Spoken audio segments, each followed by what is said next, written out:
What can be done to educate the children about the sage of Omaha's philosophy of successful money management and to prevent another reoccurrence of the financial mayhem that we've all seen and experienced in the 2007 and 2008 years?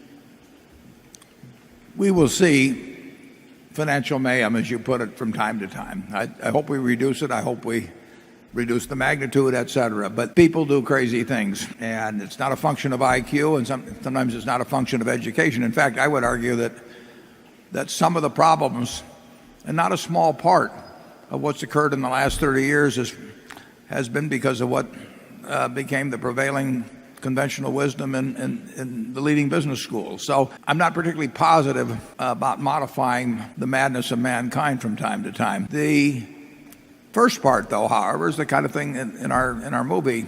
I really do believe that getting good financial habits, other kinds of habits too, but what I'm thinking about here is primarily financial habits. Getting those early in life is enormously important. I mean, Charlie and I were probably lucky that we grew up in households where we were getting all kinds of unspoken lessons, even in terms of how to handle our life, but in particular how to handle finances. And not everybody gets that. And Andy Heyward, who did a terrific job with Liberty's Kids in teaching about the history of America 3 or 4 years ago, has come up with this idea of the Secret Millionaires Club. And if we get through to 2 or 3% or 5% or whatever it may be of the kids in terms of giving them some ideas they might not otherwise have, and they build some habits around it, it isn't going to change the world, but it can be a plus in their lives. It is very important to get the financial habits. And really, Charlie's a big fan, and so am I, of Ben Franklin's,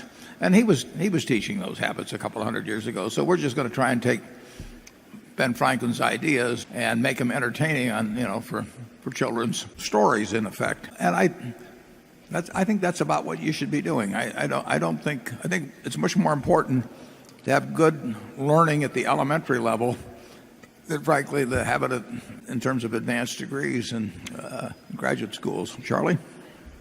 Yeah, there are other great educational institutions in America that help handle this problem.